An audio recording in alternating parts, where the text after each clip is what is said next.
అందరికీ జేబీలు. నా పేరు రాయబడి ప్రసాద్. పల్నాడు జిల్లా ఇన్ఛార్జిగా జేపీపీ పార్టీలో కొనసాగుతున్నా.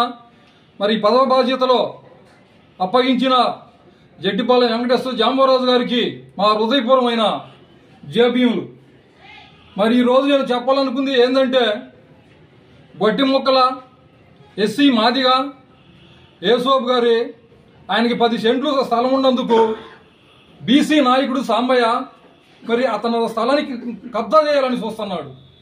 అదేమంటే వచ్చింది మా అధికారం, నేను ఒక టీడీపీ నాయకుడిని అంటున్నాడు. అంటే టీడీపీ నాయకుడు అంటే ఒక పేద ప్రజల్ని కబ్జా చేస్తారా? అంటే ఒక పేద ప్రజల మీద దౌర్జన్యం చేస్తారా? అంటే నేను ఈరోజు అడుగుతున్నా, నేను టీడీపీ నాయకుడు అంటున్నాడు. ఆయన ఒక్కడ ఓట్లు ఎత్తిన ఈ టీడీపీ పార్టీ అధికారంలోకి వచ్చిందా? అంటే వాళ్ళకి ప్రజల ఓట్లు వేయలేదా? నేను అనేది ఏంటంటే, ఈ నాయకులంతా కూడా ఒక్కసారి ఆలోచించండి, ఈ అధికారులంతా కూడా ఒక్కసారి ఆలోచించండి. ఇలాంటి సాంబయ్య ఉంటే ఈ టీడీపీ పార్టీకి చెడ్డ పేరు దాకా తప్పదని నేను హెచ్చరిస్తున్నా. ఆయన ఎన్నో కబ్జాలు చేశాడు, ఆయనకి ఎంతో భూమి ఉంది. ఆయన భూమి మీద ఈరోజు ఎస్సీ మాదిగలో ఏమన్నా రంది పడుతున్నారా? ఆయనకి ఇంకా దాహం తీరలేదా? అది కరెక్ట్ కాదు అని జేపీపీ పార్టీ నాయకుడిగా నేను హెచ్చరిస్తున్నా. అదేమని ఆయన చంపుతానంటాం, అయితే మీకు టీడీపీ పార్టీ అధికారంలోకి వస్తే ఎస్సీలను చంపేస్తారా? న్యాయం అడిగితే చంపేస్తారా? అసలు ప్రజాస్వామ్యం ఏమవుతుంది? దీన్ని ప్రజాస్వామ్యం అందామా? ఇది మీరు కరెక్ట్ అంటారా? ఇదే యేసోబుకి ఎస్సీ మాదిగా ఒక దళితుడికి న్యాయం జరగకపోతే ఈ రోజు జేపీపీ పార్టీ రైతులు మహిళలు అందరూ కలిసి ఈ రోజు రోడ్లకెక్కి ధర్నాలు చేస్తామని కూడా మీకు హెచ్చరిస్తున్నాం.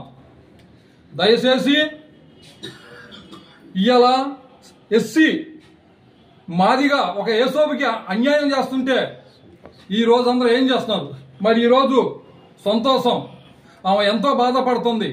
ఇవాళ ఆయన తాగి జనానికి మందు పంపించి వాళ్ళ ఇంటి మీదకి వచ్చి వాళ్ళని బూతులుగా మాట్లాడుతుంటే ఈరోజు ఆమెకి ఎంత బాధగా ఉంది. ఒక్కసారి మీరు కూడా పెద్ద మనసు చేసుకుని ఆలోచించి, ఈ సాంబయ్యకి మనసాక్షి లేదా? ఈ సాంబయ్యకి క్రమశిక్షణ లేదా? అందుకని దయచేసి ఈ సాంబయ్య అలాంటి వాడికైనా మీరు ప్రోత్సహిస్తే రేపు వచ్చేనాడు మీ పార్టీకి ప్రజలు దూరంగా తప్పదని కూడా నేను హెచ్చరిస్తున్నా.